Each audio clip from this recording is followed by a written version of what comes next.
নমস্কাৰ মই গকুল সপোন 24 লেভেলে স্বাগতম জনাইছোঁ। এতিয়া হৈছে গুৰুত্বপূৰ্ণ খবৰলৈ। প্ৰজ্ঞান ভাৰতীৰ অধীনত লাখ লাখ ছাত্ৰ ছাত্ৰীৰ একাউণ্টত দিয়া হ'ল 1000 কোটি টকা। 3,54,341 গৰাকী ছাত্ৰ ছাত্ৰীক হিমন্ত চৰকাৰে দিলে 1000 কোটি টকা। ইতিমধ্যে 1000 কোটি টকা দিয়া হ'ল ছাত্ৰ ছাত্ৰীৰ একাউণ্টত। লাখ লাখ কলেজীয়া ছাত্ৰ ছাত্ৰীলৈ প্ৰজ্ঞান ভাৰতীৰ অধীনত 3,54,341 গৰাকী ছাত্ৰ ছাত্ৰীক হিমন্ত চৰকাৰে দিলে 1000 কোটি টকা।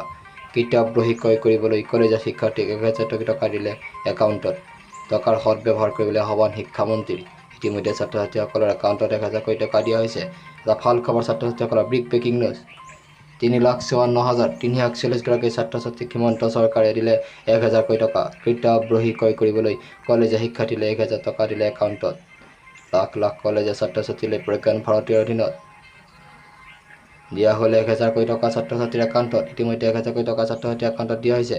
3,54,341 গৰাকী ছাত্ৰ ছাত্ৰীক হিমন্ত চৰকাৰে দিলে 1000 কোটি টকা। টকাৰ সৎব্যৱহাৰ কৰিবলৈ আহ্বান শিক্ষামন্ত্ৰীৰ।